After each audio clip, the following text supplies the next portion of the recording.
ಶ್ರೀ ಗುರುಭ್ಯೋ ನಮಃ. ಶ್ರೀಮತೆ ರಾಮಾನುಜಾಚಾರ್ಯಾಯ ನಮಃ. ಇದು ವಿಶೇಷವಾದಂತಹ ಸಂಚಿಕೆ ಗುರುವಿನ ಯೋಗಫಲ.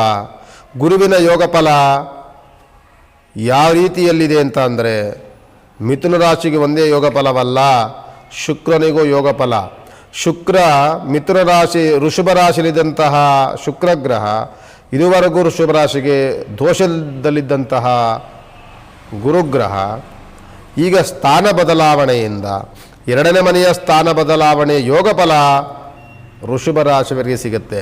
ಋಷಭ ರಾಶಿಯವರಿಗೆ ಎಲ್ಲ ರೀತಿಯಾದಂಥ ಅನುಕೂಲಕರವಾದಂಥ ವಾತಾವರಣ ನಿರ್ಮಾಣವಾಗಿದೆ. ಆಲೆ ಗುರುವಿನಿಂದಿಡಿದು ಶನಿಯಿಂದಿಡಿದು ಎಲ್ಲ ಗ್ರಹಗತಿಗಳ ಯೋಗಫಲವನ್ನು ಕಂಡಂತಹ ಋಷಭ ರಾಶಿ ಈಗ ಗುರುವಿನ ಯೋಗಫಲವನ್ನು ಕಾಣ್ತಿದೆ ಅಂತ ಅಂದರೆ, ಋಷಭ ರಾಶಿಯವರಿಗೆ ಅವರು ಆಲೋಚನೆ ಮಾಡದಲೇ ಇರುವಂತಹ ವ್ಯವಹಾರಗಳು ಪ್ರಗತಿಗೆ ಬಂದ್ಬಿಡುತ್ತೆ. ಒಂದು ರೀತಿಯಾದಂತಹ ಕೈ ಹಾಕಿದ ಕೆಲಸವೆಲ್ಲವೂ ಸಹ ಕೈಗೂಡಿ ನಿಮ್ಮ ಮುಟ್ಟಿದ್ದೆಲ್ಲವೂ ಚಿನ್ನವಾಗುವಂತಹ ವಾತಾವರಣ ಈ ಮೇ 14ನೇ ತಾರೀಕಿಂದ ಆರಂಭವಾಗುತ್ತೆ. ಅದು ಋಷಭ ರಾಶಿಯವರೆಗೂ ಇರುತ್ತೆ. ಋಷಭ ರಾಶಿಯಲ್ಲಿ ಎಲ್ಲ ಗ್ರಹಗತಿಗಳ ಯೋಗಫಲ ಇನ್ನು ಹೆಚ್ಚಾಗ್ತಾನೆ ಬರ್ತಾ ಇದೆ ಹೊರತು ಅದರಿಂದ ಕಡಿಮೆ ಇಲ್ಲ.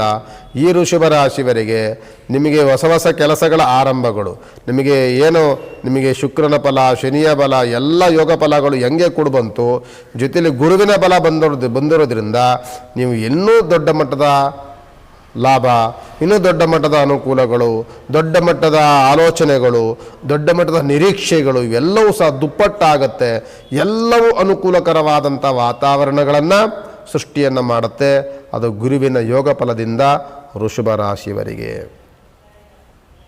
ಋಷಭ ರಾಶಿಯವರ ಅಧಿಪತಿ ಯಾರು ಅಂತ ಅಂದರೆ ಶುಕ್ರಗ್ರಹ.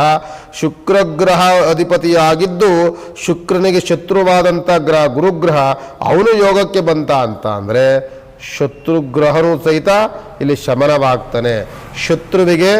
ನಮ್ಮ ಶತ್ರುವಿಗೆ ಅಪಜಯಗಳು ಕಟ್ಟಿಟ್ಟ ಬುತ್ತಿ. ನಮ್ಮನ್ನು ಎದುರಾಕೊಂಡ್ರೆ ಶತ್ರುವು ಸಹ ಶಮನವಾಗ್ತಾನೆ. ಇಲ್ಲವಾದಲ್ಲಿ ಶತ್ರುತ್ವವನ್ನು ಬಿಟ್ಟು ಮಿತ್ರತ್ವಕ್ಕೆ ಬರ್ತಾರೆ. ಇವರನ್ನು ಎದುರಾಕೊಂಡ್ರೆ ಪ್ರಯೋಜನವಿಲ್ಲ, ಇವನನ್ನು ನಾನು ಫ್ರೆಂಡ್ ಮಾಡ್ಕೊಳ್ಬೇಕು, ಇನ್ನು ಮಿತ್ರನಾಗಿ ಮಾಡ್ಕೊಳ್ಬೇಕು, ಮಿತ್ರ ಸ್ಥಾನಕ್ಕೆ ಬರ್ತಾನೆ. ಇದು ಖಂಡಿತವಾಗಿ ಗುರುವಿನ ಯೋಗ ಬಲದಿಂದ ಕೊಡುತ್ತೆ ಅಂತ ಈ ಸಂದರ್ಭದಲ್ಲಿ ಹೇಳ್ಬೋದು.